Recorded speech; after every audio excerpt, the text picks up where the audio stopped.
Hello, Dr. Scott from the other part of the world. Good morning. Good. Good I've morning to I've you. got I've got 4 bars on my phone and full strength on my Wi-Fi. So fingers crossed. Okay. How are things over at your side? You can see it's a little bit cloudy, but it's Florida. It's like, probably 70 degrees Fahrenheit. It's wonderful. So, and Florida's pretty lax as far as COVID goes. So there's not like a sense of panic around here. Oops. Now you're cutting out. Hopefully you can hear me. I'm going to keep on talking because I see the spinning wheel. Did you lose me there for a second? Yeah, I lost you there for a second. Okay, yeah, there's a little delay. I'll just keep going. But yeah, everything's been coming to Florida as far as bodybuilding goes, the Olympia, et cetera, et cetera. So Florida is a great. I feel bad in a certain way because I'm probably in the best place in the world right now for COVID, I Mhm. would think. But so I'm great. How are you? I am well. It's probably not as Singapore at least. It's not as exciting as the States because especially Singapore as in we are a tourist location, so we are close to almost all countries. Right. So no traveling for quite a while. And if you do Yeah. travel, there's a 14-day quarantine depending on which country you come from. Yeah. Mm-hmm. Hmm. Yeah. So yeah, and there's probably a quarantine for most countries you'd want to go to. Mm. So if you want to go somewhere for 2 days, you've got 2 months of quarantine, 2 weeks on the front end and 2 weeks on the back end. So it doesn't Yeah. make much sense, Yeah. right? Yeah. Yeah. It's Well, probably well, like that for maybe another year or so. yeah. I was just talking with my mom. She's planning some trips and she wanted to go somewhere in July. And I was like, I don't know that it's going to be cleared up by July, Mom. She was optimistic, but I'm not sure that it will be. So yeah, I'm more in line with the way things have gone with what you're saying. It's going to be a while before we find any sort of sense of normalcy, I think. So that's Mm. okay. We'll just find normalcy in what is. Hmm. So the first question, can I get you to introduce yourself?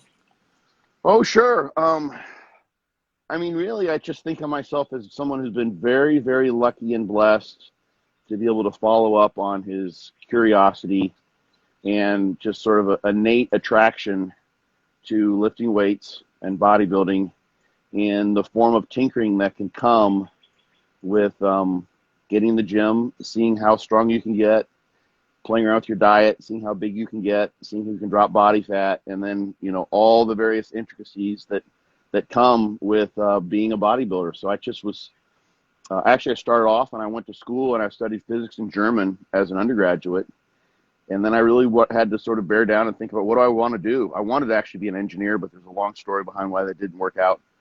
So I just decided to sort of follow my interests. So I've made out of my sort of my favorite endeavor, sort of more than a hobby, I think. Bodybuilding is kind of a lifestyle, as they say, into what I get to do with my life, and it's a way that I can help people and sort of create some meaning out of my existence by answering questions like this. Written a couple books, so along the way, people want to know the bio thing. So I've been lifting for almost 40 years. I've been competing for 20, 25 years now.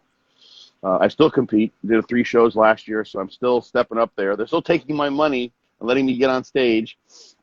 They're not giving me any big trophies these days, but uh, I've owned a gym, written a couple books, been coaching and personal training people for over 20 years as well. Uh, I would have a PhD. I was a college professor for a while, so that's how people sort of know of me is someone who's kind of been around in the trenches for a while, having trained. Dave Henry is an IFBB pro that many people know of. So Dave and I started as training partners. Then I've kind of helped him along the way for years and years now. And but I'm also someone who, because I've got some background in science and academia, have a depth of knowledge that you don't often see or hear in the things that come from coaches who've just been sort of bros in the trenches. So I try to span sort of the real world empirical knowledge that you get out of the gym and figuring things out and what the guys talk about in the gym with what the white coats or the lab coats up in their ivory towers talk about. So try to bring those information together, because it's really the same. One of my main premises that it's the same world we're talking about here. There's a semantic issue, and there's a lack of understanding. Sometimes the scientists don't know what the bros are doing. The bros very often don't understand how the science is conducted, but that information can be shared, I think, and there can be a profit for both parties. So I try to bring those things together as best I can. And when you mentioned like more of like the scientific approach, right? Do you feel like, they say that like science can be like a few years behind the gym stuff because they've been practicing for years and it takes a lot of time to get the studies done, things like that? There's some of that. For instance, here at University of Southern Florida, they're doing some studies on toggling diets, dietary breaks. That's starting to become sort of an area of interest, and bodybuilders have known for years that you can do things like even way back to like the Dan Duchesne's body opus diet, where it's a ketogenic diet where you carb up on the weekends. I mean, he's combining ketogenic diets, which are now starting to be studied in much more scientifically, with a periodic carb up. That's been going on. I was doing those when that book first came out over 20 years ago now, I think.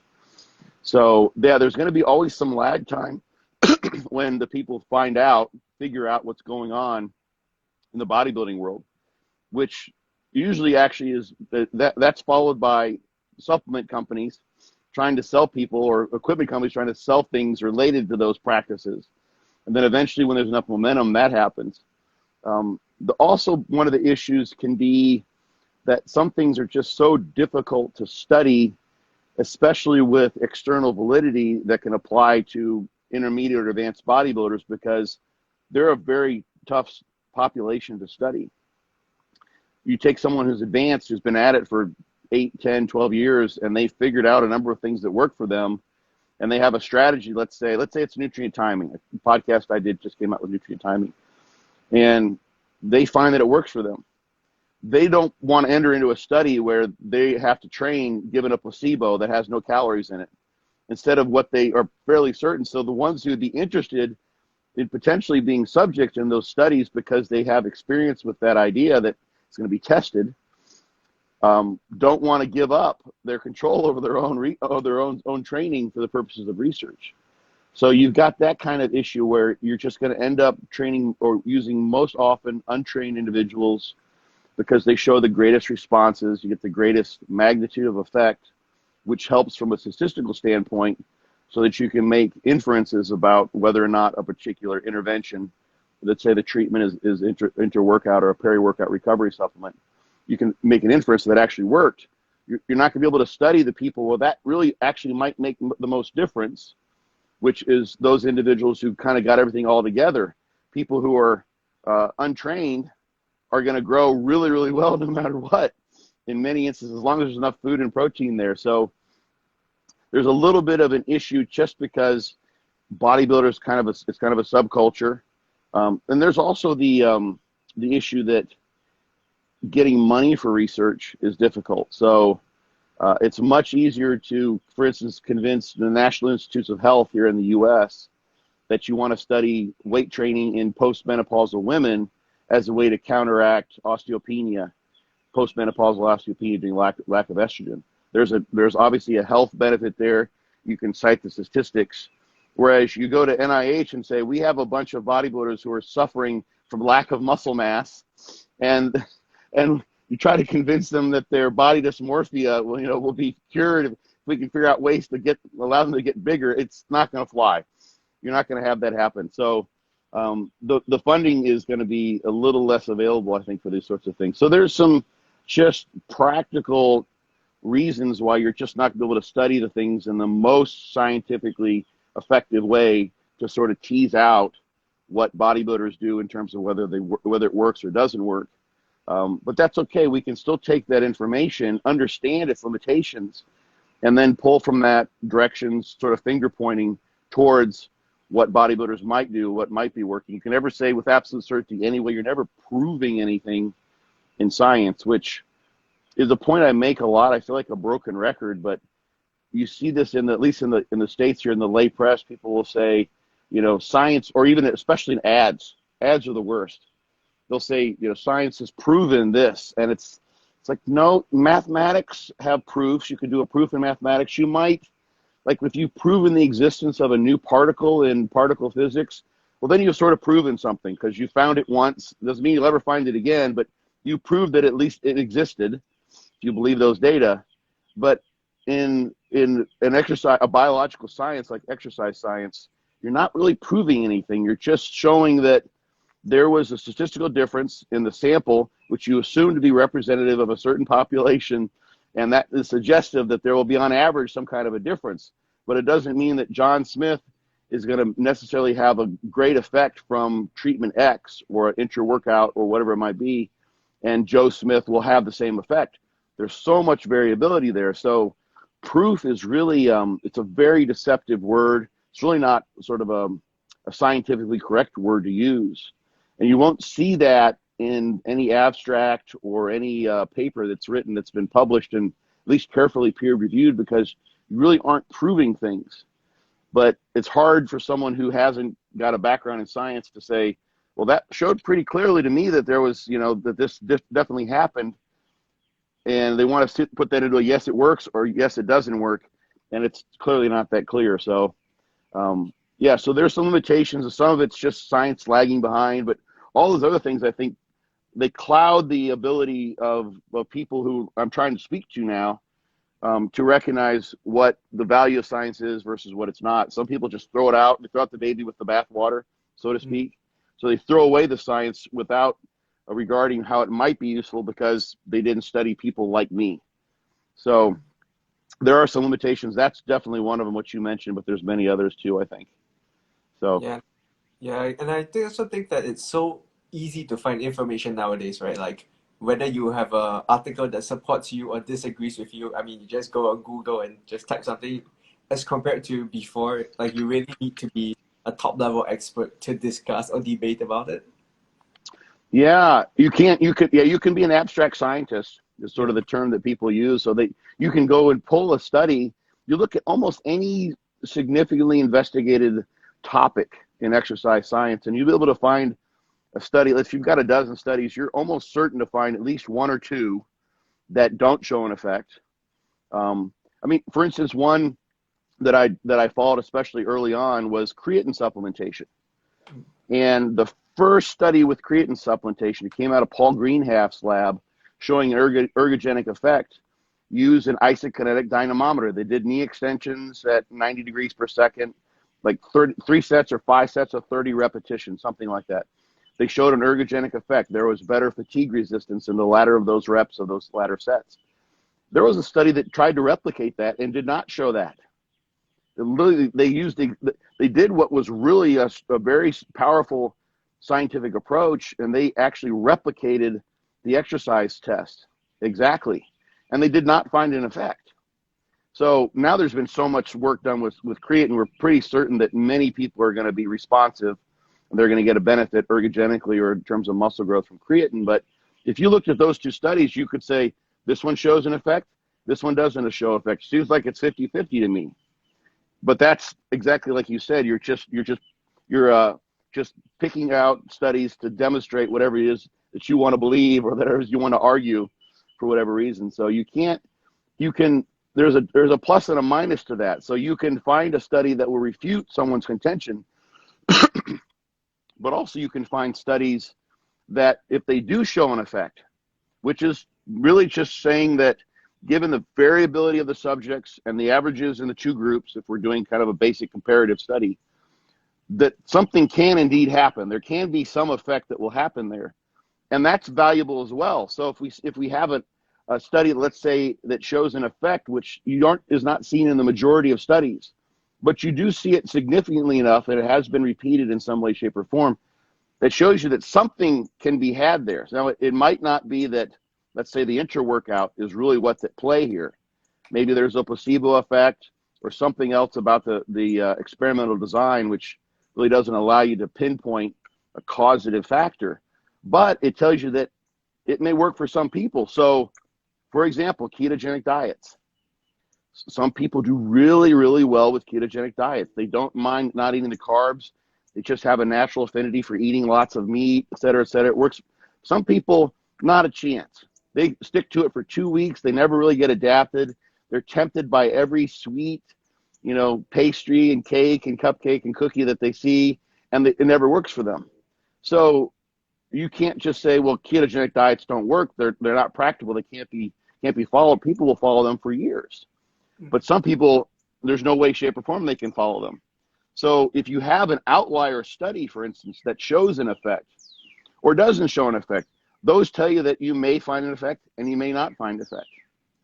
And interestingly enough, they don't do this very often, unfortunately, but especially in older studies, but sometimes in newer ones, you will see the actual data points for each individual subject in the different groups.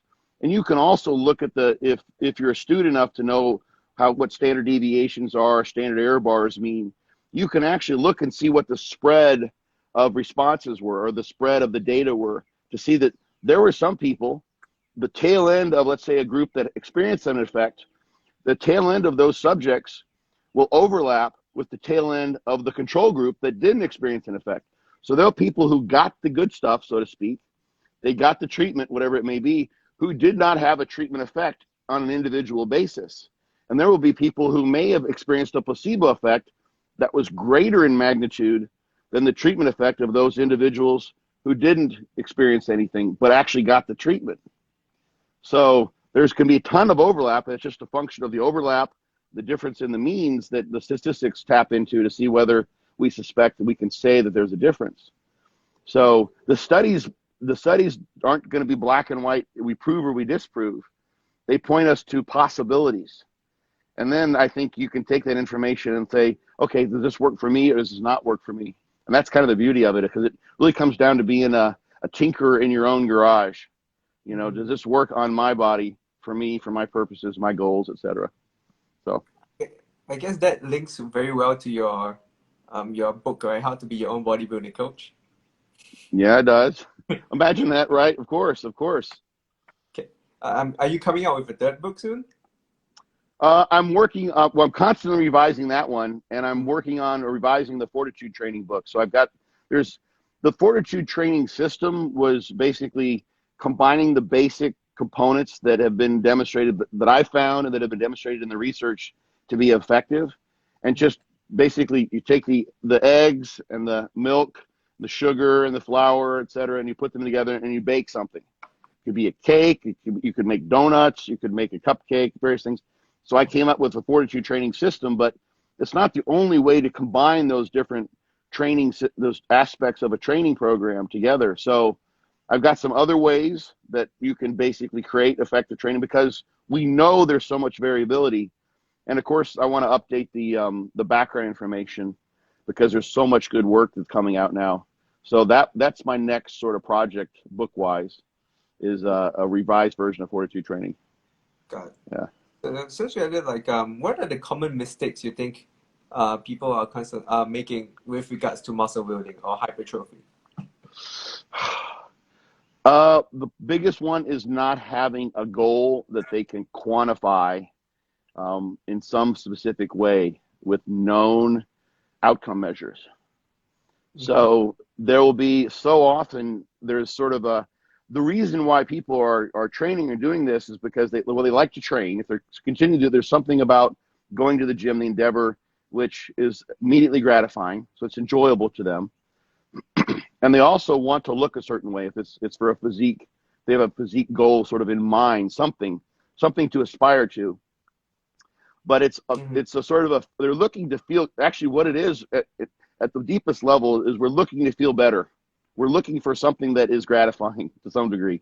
And if you put on 30 pounds of muscle and you go from your current physique to a completely transformed physique, that's a sense of accomplishment. We like that. We've done something we set out to do.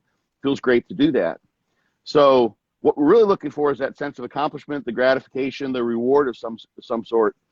And that can be sort of what people have as the dangling carrot, whereas in order to really get to where they want to go, they really want to look like Michael Hearn, let's say. He came up in conversation the other day. So Michael Hearn, phenomenal physique, like the guy's got it all going on. Great looking guy. Like he's been a model. He's been the fitness model longer than I think anyone by far, and still persists in the industry. Tremendously successful guy. So you want to look like have Mike O'Hearn's physique, roughly speaking. Then people will just say, well, I'll just kind of train like Mike O'Hearn. I'll just do these things. I'll construct my diet in a way maybe he does or maybe my coach suggests. And for that person, for instance, that would mean putting on, let's say, 30 pounds of muscle. Unless they are paying perfect attention to how much muscle mass is there by estimating in some way, shape, or form how much muscle mass they have, getting there is going to be very, very different. It's going to require very, very specific actions to make sure that they're making progress in the muscle department. So simply eating in a way that is bodybuilder-esque and training in a way that's bodybuilder-esque isn't going to cut the mustard if you're not gaining weight and you're not gaining fat-free mass or muscle mass to that effect. So that in itself, the road to those 30 pounds of muscle may not feel very good because it may entail a lot of food, a lot of discipline, training things you wouldn't otherwise do. So you have to have that number in mind. If you could train for 10 years, and if you don't get, let's say, 35 pounds of muscle with an extra amount of body fat, that then you would diet off and maybe lose a little bit of the muscle mass you gained, you're never going to get to those 30 pounds of muscle unless you've got tremendous genetics. That sometimes it will happen by itself. And I think that newbie effect, the fact that you gain muscle and you transform so rapidly initially without having to be so metered in your approach, because you just make gains just by lifting and just pulling things out of your diet, you can make tremendous progress that way. That in a way sort of teaches people that they can make progress without having very specific goals in mind. But once you get past the newbie gains of 1 or 2 years, further progress requires, for most people, really being very, very specific in what they want. So if you want a more concrete example is, let's say you want to bench press 400 pounds and you currently bench press 250 pounds. And if you go into the gym each day and you never pay attention to the weight on the bar, and you just think that if you keep on training hard, eventually you're going to get to 400 pounds, but you don't know how much you're even lifting, you're probably not going to get to 400 pounds. Whereas if you, for instance, said, you know what, I'm going to find a power lifter. I want to learn how to bench press so that I can be as strong as possible on the bench press. I want to train like a power lifter. I'm going to do some powerlifting meets along the path to getting to that 400-pound bench press so I know how strong I actually am. I'm going to carefully microload my weights, apply the wealth of information that's out there. Now you know that where you are along that path to getting to 400 pounds because you're paying attention to what the metric is for reaching that goal. So back to a physique example, for someone who wants to look like Mike O'Hearn, the metric would be gaining 30 pounds of muscle mass. The pathway to there would be changing your diet and your food and your training, et cetera, but it has to be in some concrete way where you can monitor whether or not you're changing that metric, which means you're getting to the goal. If you're not paying attention to the muscle mass, you're not going to magically wake up with that extra amount of muscle mass that's way beyond what you normally would have were it not for extreme measures as far as training and diet. So that's, I think, the biggest one. It's just not, and that's not always so fun. You have to find a way to make that fun. You know, some people don't want to get up every day and look at the scale like, I gained a half a pound this week. This is awesome. This is so exciting. It doesn't feel really as good as looking in the gym and seeing, holy shit, what did I look different now, like something has substantially changed, or getting a compliment for someone. Those are the things we're really after. But in order to get there, you have to sort of enslave yourself to progress that goes on sort of behind the scenes with changing your body weight, changing your diet, sort of the things that aren't so much fun. And I think the trick there really is recognizing that half a pound or that pound of body weight per week that you gain is a tremendous step forward, and sort of learn how to value that. But we don't see that with social media. We don't see that, generally speaking. You see the before and after pictures that, you know, personal trainers put out, and that, but what you don't see, what would be really cool to see, and some people do this. I see this every once in a while. I love it when I see this sort of a post somewhere. It's like, look what this person did. They grinded it out for 18 months, and this is what happened to their body weight. And then when we dieted them down periodically, this is what happened to their body fat. And you see the progress week after week after week after week. That's a cool graphic. That's really where the work got done. It's nice to see the before and the after where they're just totally transformed. But what really made that happen was the fact that every week they paid careful attention to the progress they were making using the metrics like fat-free mass that you can get from a body fat estimation or scale weight or other things, strength, whatever it might be. That's where the real effect lies. That's where the real the work was done. And if we glorify that and make that fun to say, look, I gained a pound. I remember back in the day doing this, like stepping on the scale and weighing heavier than I ever had and being excited about that. And not necessarily liking how I looked in the mirror at that time because it was more body fat than I wanted and way more than I would have on stage. I didn't look like the end physique goal that I had in mind, but I knew, because I thought about this enough, I knew that that gain in weight and with everything else, the strength going up and the body fat not going too fast, I knew that that weight gain was progress in the right direction. So that excited me because I attached meaning to it. So it was gratifying to see that happen. And I think that's where people miss out is figuring out a way to sort of kind of trick yourself into attaching some form of gratification and meaning to those things that normally don't seem all that important, but really are, because they're the things that allow you to know whether you're moving from point A to point Z, getting to your goal Z from point A. So I think the goals is by far the biggest one that people don't do that would help them get there. And it's not an easy thing to do for various reasons. So that would be my best answer to that, I think.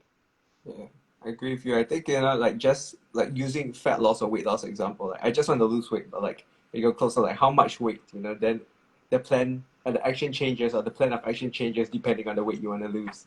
Sure. And how long? Mm. How long are you willing to do this for? Like, if you want to lose 100 pounds, it's not going to happen next month, right? So you have to figure out some way. 100 pounds, people who have 100 pounds to lose can lose the fat pretty fast, especially initially. But still, a year and a half, maybe 2 years, a pound a week is 50 pounds a year. So maybe let's say a year if you're really aggressive. That's possible. That's been done many times. So you have to think to yourself, I'm in this for the long haul. This is a marathon, not a sprint. So each time that scale weight goes down, be excited about it. Be happy about it. That's a victory right there. And you know that what that means is that if you keep doing what you're doing right now, you're going to get there. And a month later, that means it's only 11 months away.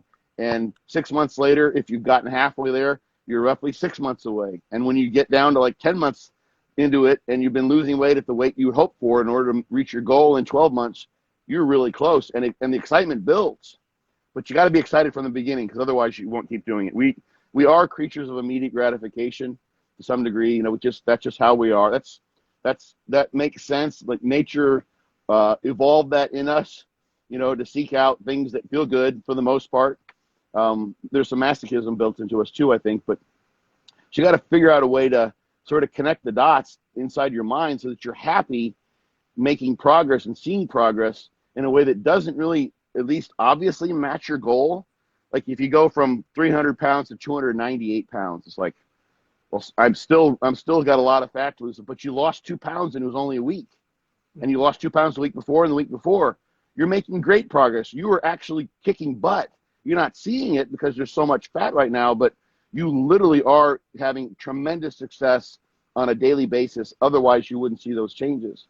So that has to be known. And once you can internalize that, then you're internalizing gratification from the process as opposed to from the end result. So you're looking to enjoy the journey, so to speak. Yeah, I agree. Yeah. Like a lot of the times I guess we just tend to put in the physical changes, like scale weight, how much you can press, how much you can lift, and then there's not so much aspect in the mental part. Mm-hmm.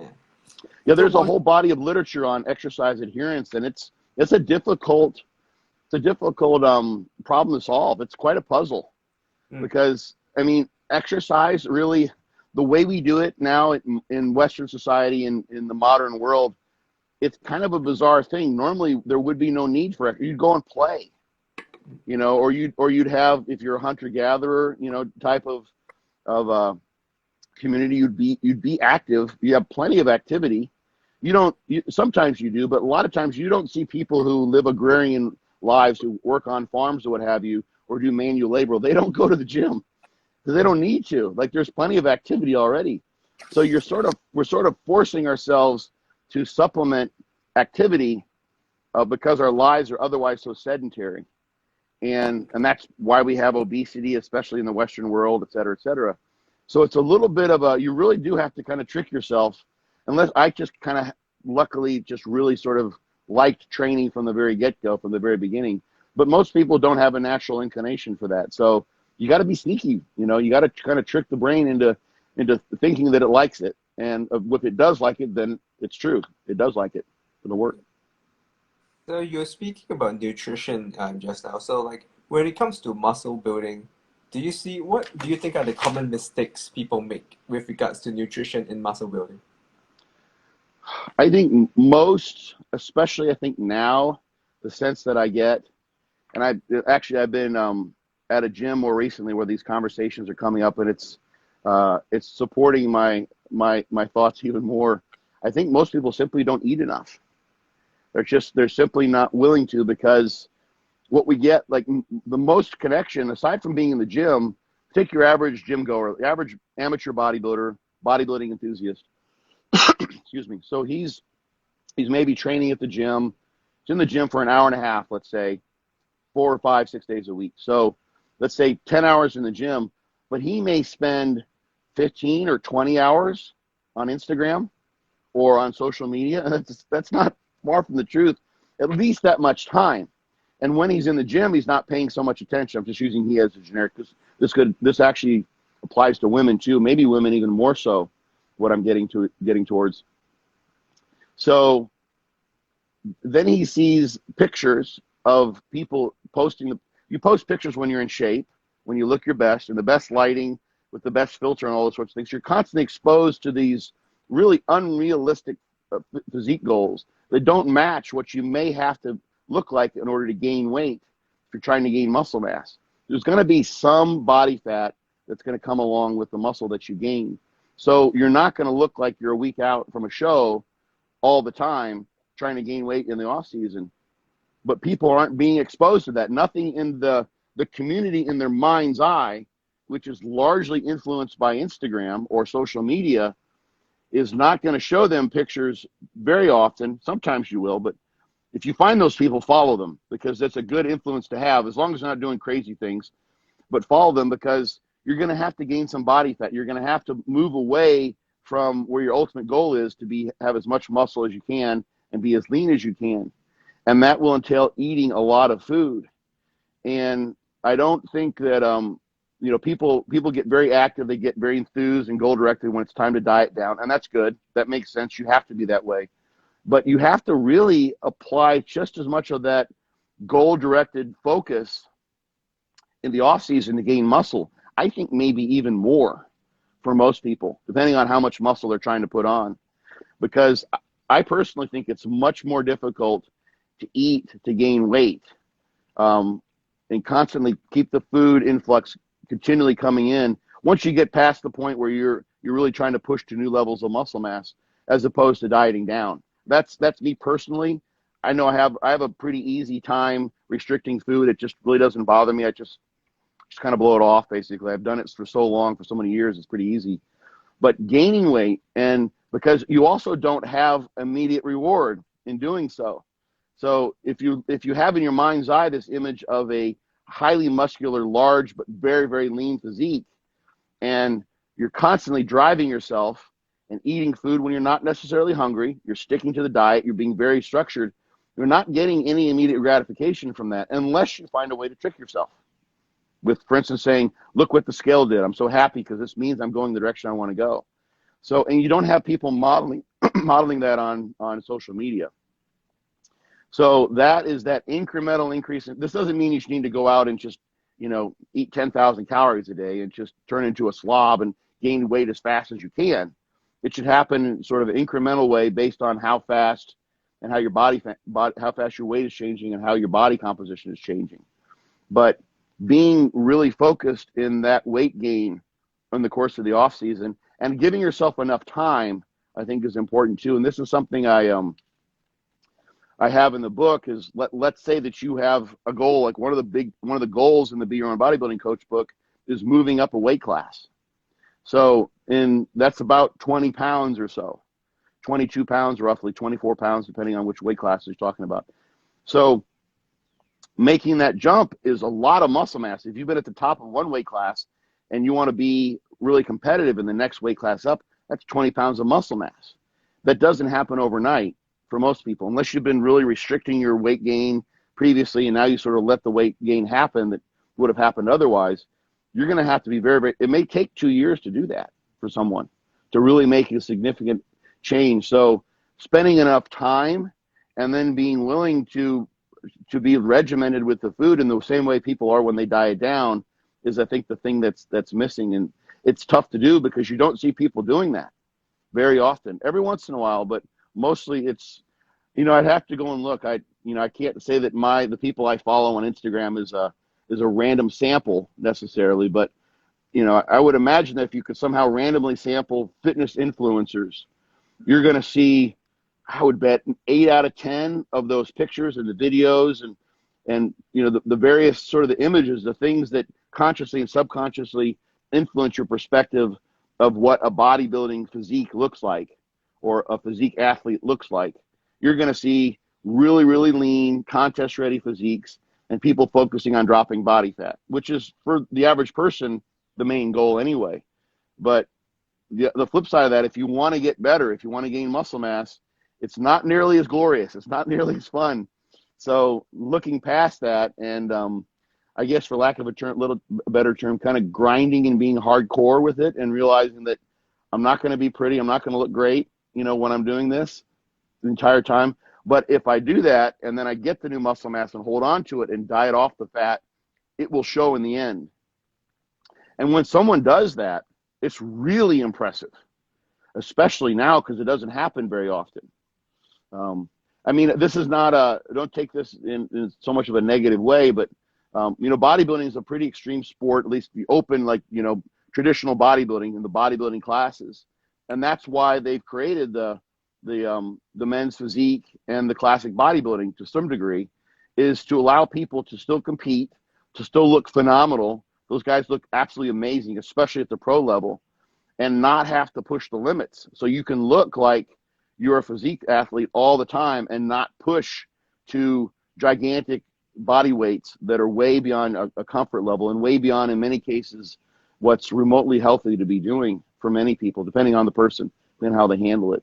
So that's what those in part, that's a way for the NPC, for instance, in the States, or the IFBB to have divisions that can make money, bring people into the endeavor, bring people into the sport, and still make it something where people can enjoy the process the entire time, because you never really have to go to that very uncomfortable place of gaining new muscle mass, or most people don't.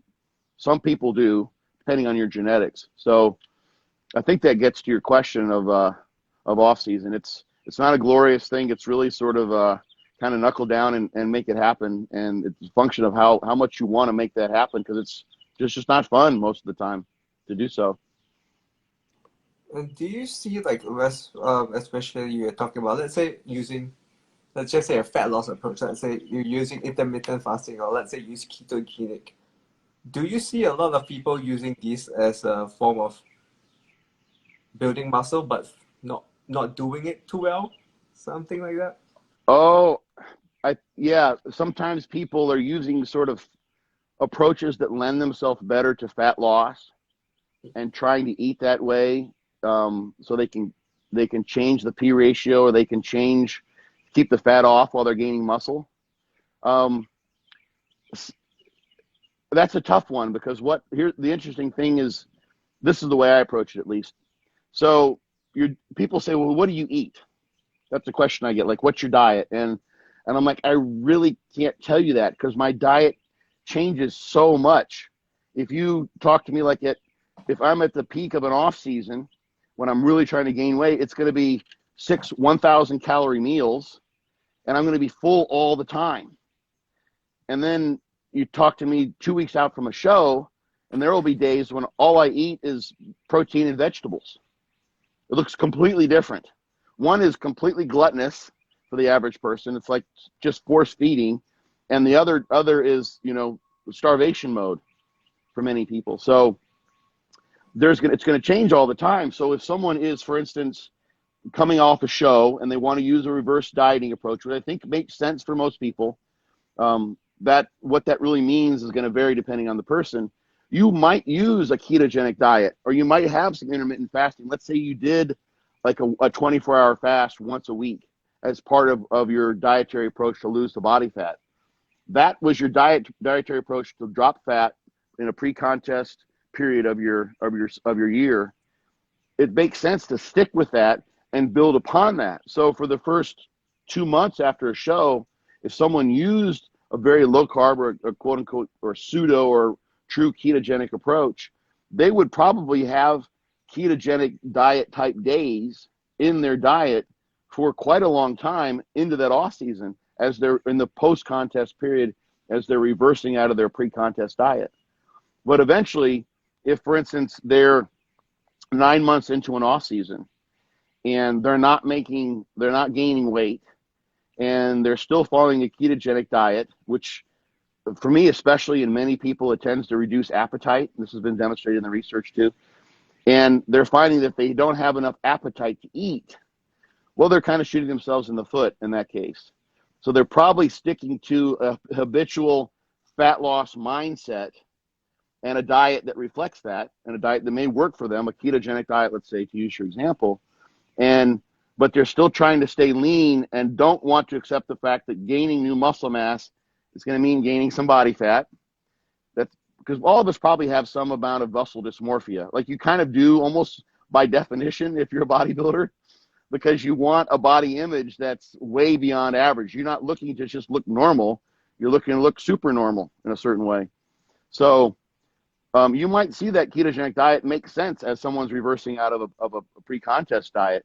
But if down the road they're not making gains and they're unwilling to give up that approach, which knowingly limits their ability to eat food, and maybe they're always flat in the gym, they're eating like hardly any carbs still and trying to increase fats, and they can tell their training is suffering because they don't have enough carbohydrate and they're not making the muscle mass gains, then that person is probably adhering to a diet that isn't the best for making the gains that they at least say they want, but they're maybe unwilling to give up on the pattern. And there will be people, and you've probably met them. If you look at least from the outside, many people would consider a bodybuilding type of diet as sort of a form of orthorexia, because it's highly ordered and structured to a certain degree. And that's kind of what you need to do in order to sort of hack the body into gaining muscle mass that it wouldn't otherwise gain. You have to be very structured and continue to feed the food in and eat in excess, et cetera, et cetera. So people who have tendencies towards OCD types of personality traits are people that are going to love bodybuilding. In fact, it's a great substitute for other psychological disorders. Like if someone's a drug addict, let's say, or they have an addictive personality, bodybuilding can be a much healthier substitute than being a heroin addict, let's say, or any type of sort of OCD or adverse behavioral trait can be sort of filled over with being a bodybuilder. So people will tend to stick to those diets, those habitual diets, where they feel comfortable, and they keep doing them, even though if they really paid close attention to what they're trying to do, they would know that the diet is not the best approach. They're going to have to add some carbs, hold a little bit of water, not look like you're going to step on stage in a few weeks and gain the body fat. So that does happen quite a bit. It fits in with the phenomenon of what I was talking about with the previous question. It's just we don't have a lot of examples of people logically explaining why they're changing their diet and why they're shifting things and why they, for instance, aren't using a ketogenic diet in the off season. You can gain weight that way, and I mean, without a doubt, especially post contest, any form of caloric excess is going to mean a weight gain. You can gain weight almost too rapidly sometimes, but 9 months into the off season, probably not the best idea for most people. And I know that just from having played around and talked to and interacted with hundreds, probably thousands of people doing ketogenic diets over the years, because I'd started doing them back in the 90s. So as an example, ketogenic diet being the not depressed approach. So that does happen. People, we get stuck in our ways to a certain degree. And I mean, it's a bizarre thing, really, to think about someone who is structuring their diet. Most people eat a lot of the same things. They like pizza, they eat pizza. They like Korean food, they eat Korean food, et cetera, et cetera. They eat their diet the way they do. But bodybuilders go from, protein and veggies days to, all you can eat buffets, just pounding the food. If they're really employing the food as a tool for bodybuilding purposes. And food is such an interwoven aspect of our interaction as humans in our society. It's such a social component of what we do, and it's so much a part of our lives. To be able to sort of step outside of what we tend to want to do in terms of eating patterns, or how we tend to want to eat when we get in groups, and be a bodybuilder. There's it's a little bit old now, but you can watch the videos called Raising the Bar. There's a 3-part series. Have you seen those before? Yeah. So when he goes for, I think, Thanksgiving or something like that, Dave Pulcinella is the bodybuilder who stars in that. His brother Mike filmed the video series, and like he brings his Tupperware with him. He's on his contest diet. He's not far out from the show, and he's just getting tons of shit from his family. They don't understand what he's doing. He's completely, he might as well have come in there wearing a rabbit suit or something like that. Like, why are you dressed this way? What are you doing? And he's been a bodybuilder for decades at that point already, but they still don't get it. So bodybuilders, we've got so many things that we're going to sort of push us to eat the way we're used to eating, eat the way we feel comfortable, or not be in control of our diet in the way that would best behoove us as bodybuilders, because food is such a social thing. And of course, it's also there's a main basic survival instinct that's connected to food. Eating more when you're hungry makes perfect sense from a survival aspect. So you have to have a tremendous amount of quote unquote discipline, or ability to step outside the natural inclination to want to eat those sweets, or want to eat something that doesn't match the most effective bodybuilding strategy for you. So for some people, it can be a constant warfare to try to manipulate their diet. And for them, it's a victory just to have a diet plan that they stick to. Most people can't do that. Most diets fail. We know this just for the average person. So for someone who says, I like a ketogenic diet, I can stick to it, just don't eat any carbs and I'm good to go, that's a victory for them. So then to have to switch, have a ketogenic diet and then an intermediate diet and another diet, and constantly be shifting, is a tremendous leap in sort of strength of will in conducting one's behavior with food that is difficult for many people to do, especially if bodybuilding for them, at least to some degree, is a sort of a behavioral overlay that they apply to their life to replace some other maybe addictive behavior that they might have had, like drinking or drug use or what have you. So yeah, I do see that a good bit. And it's just because bodybuilders are crazy. We're a little bit wackadoodle, so we do some crazy things. The whole process is a little bit odd, to be honest. So you see some of those sorts of things without a doubt. What is your favorite food, since we are talking about food? Oh, I love sushi. Okay. Probably sushi. Yeah. I could eat sushi every day. I couldn't afford to eat sushi every day the way I eat it. You can go, all you can eat buffets are here in town. I can go there and it's only about $20. But yeah, I'd eat $100 worth of sushi every day. I'd go there for 3 or 4 meals a day if I could. So I just love sushi. Okay. With regards to, we spoke about body fat and building muscle. There seems to be a recommendation, like if you're above a certain body fat percentage, you're not building muscle, but you're building more fat. Do you have a certain recommendations? Yeah, it's interesting. Like this is the P ratio concept, and this has come up. There's even I think it's on the Revive Stronger podcast. They've got a nice podcast where they sort of address this, and people can go there. They can listen to Eric Trexler and Mike Israel talk about the research and that sort of thing. That question, I think, is a secondary question to what I think is the primary question. And I think they addressed this on that podcast. Is you need to figure out the context of when you're going to be on when you're going to diet down again. So if you're gaining in an off season and you've got a show that's 9 months out, knowing what your body fat is, whatever that percentage is, it may mean you need to start dieting at 9 months out. It may be a completely moot question, because the first thing you need to do is start dieting, because you have 9 months to lose the body fat. So you've got 36 weeks and you've got 30 pounds of body fat to lose. You're going to need to start your diet in about a month. So it doesn't really matter. But the other side of that coin, so another example would be someone who has been gaining, and they haven't been gaining tremendous body fat in their approach. They're okay with how they look. They've got maybe more body fat than they would want. If they could just wave a magic wand, they would make some of it go away. But they're making good gains in terms of muscle mass. Their P ratio is good. So the protein that is accruing the body in terms of protein weight or muscle mass, essentially we're talking about fat-free mass relative to the body weight gain, is a good ratio. And they're making good progress towards getting to what their goal is. So they're trying to gain another 10 pounds of muscle mass. Keep going. As long as there's not a show that means they should diet back down. If you are, if let's say you're 20% body fat, and let's say the P ratio is, for whatever reason, the research doesn't entirely support this idea. Let's say that the P ratio is poor after 18% or 20%, but you're okay with that. You don't have, your health markers are all right. Everything feels good. You're making great gains. You're getting really strong. You can train like an animal. Everything is just lining up perfectly. And at this current rate, you're gaining about a pound of muscle mass a month, let's say, and you're trying to get 5 pounds of muscle mass. Keep going as you gain that muscle mass, and then keep it.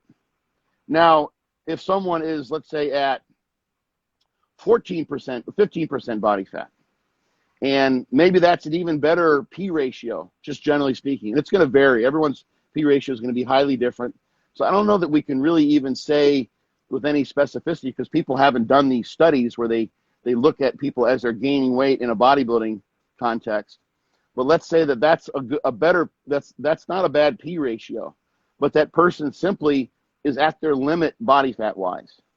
They just don't want to get any fatter. Like maybe they're a business person, and and they need to look sort of presentable and fit and athletic. Maybe they work in a modeling industry or a beauty industry or some industry where appearance is really important, like that first impression. Look, he or she is really attractive. They got their stuff together. And if someone comes in and they're looking a little bit puffy and off their game, especially if they've seen clients that have previously seen them, and will notice, like, what's going on with Scott here? It looks like he's getting a little bit fat. Like, is he not, did he stop training? Like, what's going on? For whatever reason, that person may be at their body fat limit. For them, that's time to stop. They'll have to diet back down, do their best to hold on the muscle mass, and start again. So it's a matter of the individual person thinking of the context. When do I have to diet down again? How much muscle am I trying to gain? And what trajectory am I currently on with my current strategy? So if you're gaining muscle at a good rate and you're going to get the muscle mass you need in time to have it, hold it for a little while. That always seems to make sense. So keep that muscle mass. So get to a high weight and stay there for a while. And there's probably some reasons for that, like satellite cells taking up residence inside the muscle cells, getting used to handling the big heavy weights that you're going to want to be using as you diet back down as well. If you can keep the strength, you're going to keep the muscle mass for the most part. But if you have all those things are in place, if things are ticking along, as Ronnie used to say, if it ain't broke, don't fix it. Keep going. But if there's something and whether it's a high body fat, like, I wouldn't suggest anyone get above probably 25% body fat. A woman, maybe 30% might be a little high. But it really depends on the person and how well they're doing. So as an example, just to throw out sort of, devil's advocate type of scenario, is I have seen over the years examples of powerlifters who spent, years just getting as big and as strong as they can, going from the lightweights to the heavyweights to the super heavyweights and, above, just trying to get as big as strong. And they they didn't care about body fat at all. It doesn't matter. Like, no one's judging you on how you look. It's just how much you can lift. And getting heavier, especially if they're super heavy, meant more muscle mass. It also meant more body fat, but it didn't matter to them. So there have been examples of these guys that would then diet down after spending years at that size. And who knows? This isn't a controlled experiment with random sampling. These are just sort of, on the street examples of people doing this. But when those guys diet down, they've got tons of muscle mass. So take someone, for instance, who decides, you know what, I just want to get, I have no concern whatsoever about, let's say they're living, on a deserted island, so no one's ever going to see them. They don't care. Doesn't adversely affect their health in any way they know of. They just want to get as big as possible. And they really don't body fat for them is immaterial. There's no reason to worry about getting too fat. They're not getting to 40% body fat, anything like that. They just gain as much muscle mass as they possibly can, and they get a reasonable amount of body fat. They're pretty fat. They don't look like a bodybuilder in most people's minds. They look like someone who might be a lineman or a sumo wrestler or something like that. But that person's going to gain a tremendous amount of muscle mass along the way. So they spend 3 years or 4 years doing that, and then they spend a year dieting back down. Well, that person is going to make a tremendous amount of gains. Compare that with the person who wants to keep themselves at 12%, let's say. And we do know from some of the evidence does suggest, and this is kind of what I find, and there's some twists to this, so it's kind of a different topic, but it is very easy to put body fat on after a show. We know this from seeing too many people who just sort of binge out, and in 3 weeks, they look like they never dieted for the show. And it's like, oh my gosh, how did you do that? But the fat cells are very small. They're very receptive to storing more fat, storing nutrients as fat. So you can get fat really, really fast. So you can have a pretty poor P ratio. And of course, on this side, we know it's hard to hold on to muscle as you get to really, really low levels of body fat. So I'm pretty certain there's not an advantageous P ratio when you're really, really lean. So take that person who's trying to stay in single percent body fat, or, let's say below 12, which is pretty lean. They spend the next 4 years just sort of trying to inch their way up, and they diet between 12% and 8%, 12% and 8%. My guess would be, and I have this, you're probably not going to see, this is a 4-year-long study here, so you're not going to see this study. But my guess would be that person who just went for broke, ate like a monster, made sure the recovery was great, put on the extra body fat, and gave themselves a year to diet it off, is probably going to be bigger and have a better physique than his identical twin who decided to stay in that 8 to 12% range the entire time and stay lean. Eventually, let's say if they're started as newbies as well, so that would give you time to get a lot of the growth. Most people get the most muscle mass they're going to get if they apply themselves 100%. That would happen in 5 or 6 years for most people.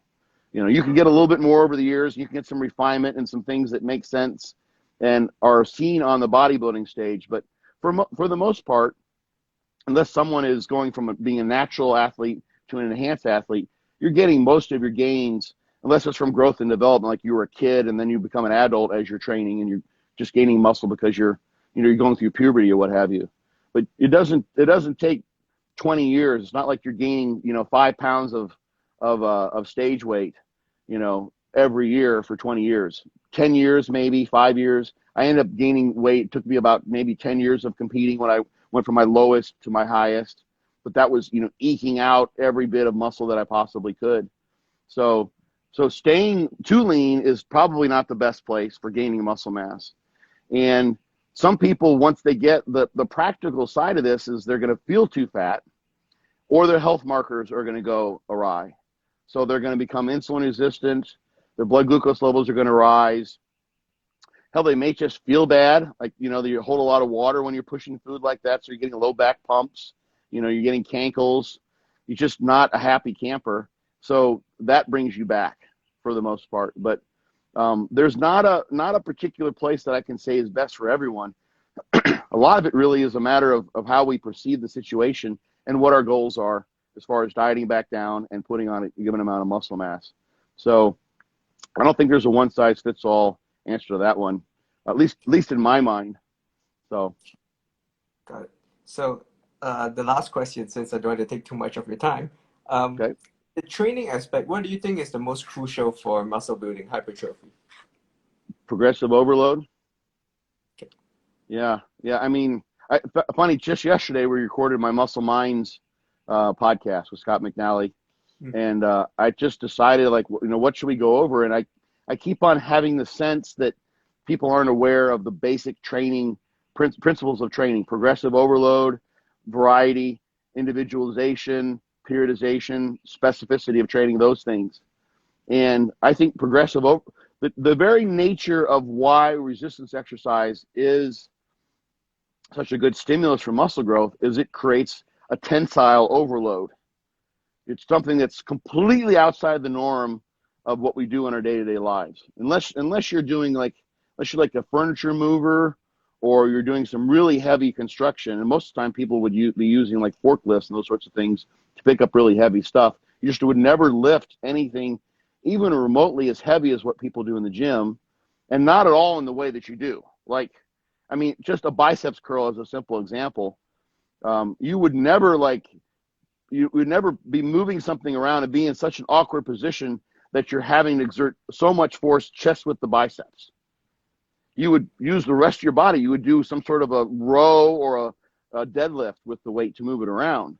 So the stimulus that's presented by using modern weight training machines or barbells and dumbbells, et cetera, is way out of the ordinary for what our bodies would normally be exposed to. So it's an overload, clearly an overload. And that's why it works so well for producing, I call it a muscular callus, for making the muscles grow bigger.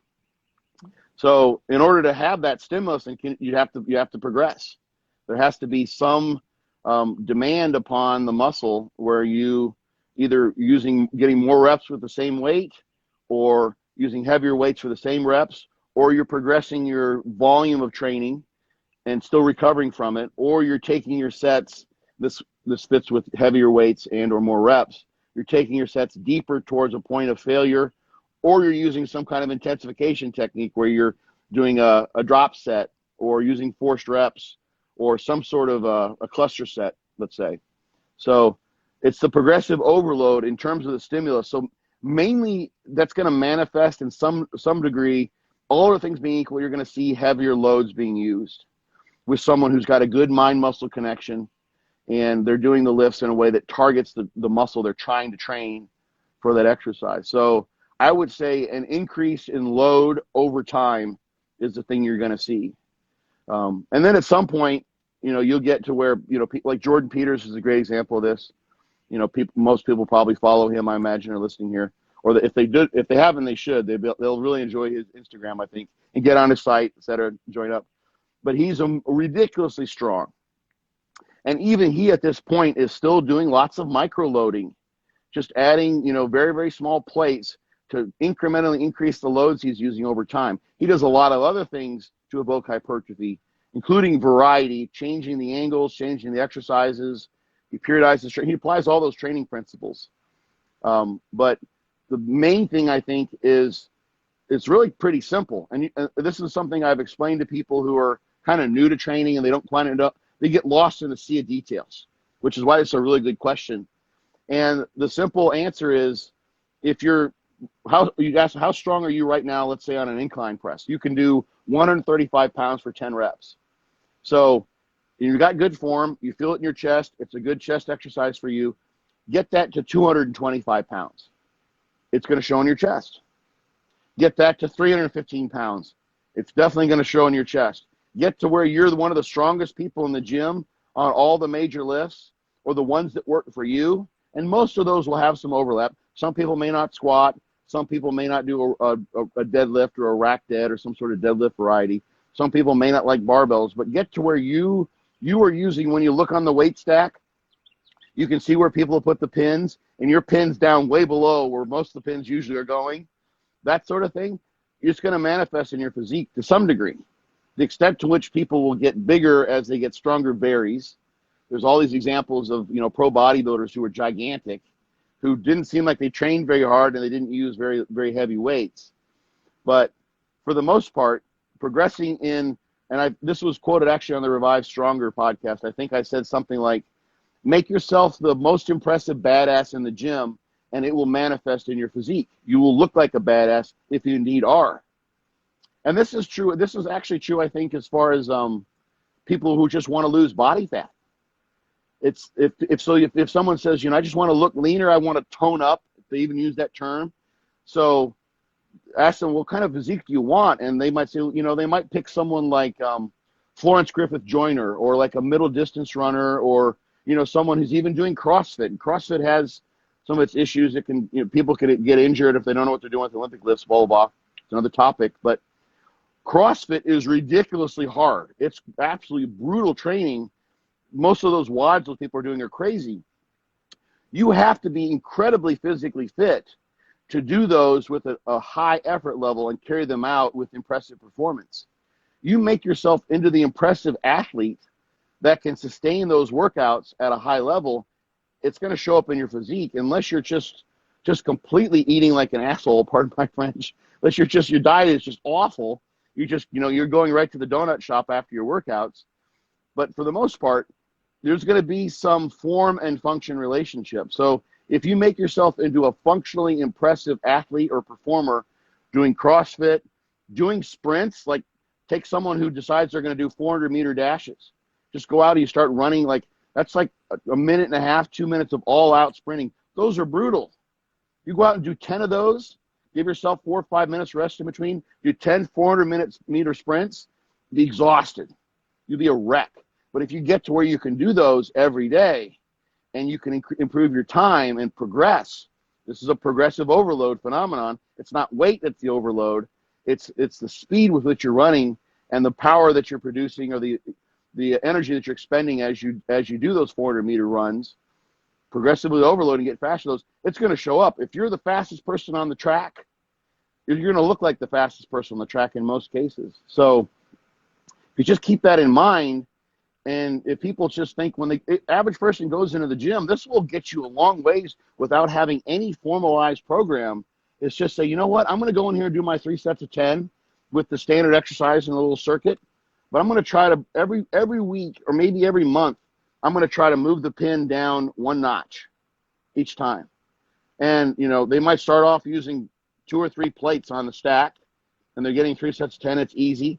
Then they go to 4 plates, go to 5 plates. And by the time they've gotten to 10 plates and they're still getting 3 sets of 10, but they're very, very hard, there's going to be a difference in their physique. They've tripled the load they're using. They're getting newbie gains. But imagine then if they decide, I really like this, I'm going to see if I can get to 20 plates. I'm going to see if I can get to the full stack. You don't see people using the full stack on most machines. If they get to the full stack, they'll be amazingly impressive. Don't care who they are. Almost anyone who uses the full stack on most machines in the gym stands out, right? I mean, for the most part. There's some machines that are engineered strangely so you can't use anywhere near the full stack, or the full stack is pretty light. But that's not a bad rule of thumb. And you can see, like I said, it's really funny. Like when I see the markings around the hole where the pins go in on a selectorized stack, it's like a normal distribution. It's like a little bell curve there. You can see where the middle point is because, most of the paint is knocked off there. And then there's, a little bit less paint on either side of that. And then there's hardly any paint missing down at the bottom, and maybe a little bit at the top because some people just do the exercise. They don't care about the load at all. But you see where most people are. And literally, I hadn't thought of it directly in this way, but if you want to look like the rest of the people in the gym, and depending on the gym you go to, like your average, not all of them, it varies, but if you want to look like most of the people in the gym, like your average person on the street, keep the pin right there in the middle of the bell curve on the stack. That's where most people go. Unless you're like a really small person, then you'd be lifting more because you're relatively smaller, but you're going to be there. But if you want to look extraordinary, if you want to look much better or better than average, try to move that pin down the stack. It's going to manifest in your physique. Like literally, I should market this. Don't post this. I should market this. This will be my new strategy. Literally, just keep moving. Just look every time you go into a gym. Make sure you don't use the middle of the bell curve on the stack, and you're good to go. And literally, there's a lot to that. It's as simple as that, but it's as simple to say. But it's not as simple to do because it entails a lot of effort, and a lot of people don't want to do that because it's a bit of an odd thing to push as hard as you need to make continual progress over the years. But But progressive overload, I think, is the main thing. Like that's mechanical tension is the driver, and progressive overload where you're crewing more reps with a given amount of load, or you're lifting heavier loads. That's I think the key to making muscle grow, in my mind at least. You got your new one-page ebook. Exactly. I'll just have one figure, with example stack, and I'll show move the pin from here to here every time. Thank you very much. So as we end, like, where can people find more information about you? Well, I think if they see this, they've got my Instagram. Mm-hmm. And actually, you can just click on the signature line. The easiest way is click on the profile URL in my Fortitude_training Instagram handle, and they'll find links to everything there. All right. So since I won't be seeing you, there's no Swiss this year, so most likely next year. Or since I saw you, I saw you 2 years ago. You're presenting with John. John, right? So did he? Now I just connected something. Did he hit you with a chair? Yeah. Okay. I remember that now. Yes. Or no, it wasn't John, of course. It was the Ultimate Mountain Dog. Yeah. So yeah, but yeah, okay, right. I got it now. That's funny. We were both at the table, and he was like, "Melvin, are you free?" Yeah. Right. So, that was crazy. Yeah. Maybe you can post that for people to see, so they know what we're talking about. But yeah, John was when the Ultimate Mountain Dog was running loose. Yeah, you were one of the victims. I remember that. That's funny. Yeah. All right. So thank you for your time. Absolutely, Melvin. My pleasure. No problem. Thank you, and I hope I'll speak with you again soon. Do take care. Oh yeah, we'll do this again if you like. Love to. Thank you. You too, man. Enjoy your day or enjoy your night. Yeah. Take care. See you. You too.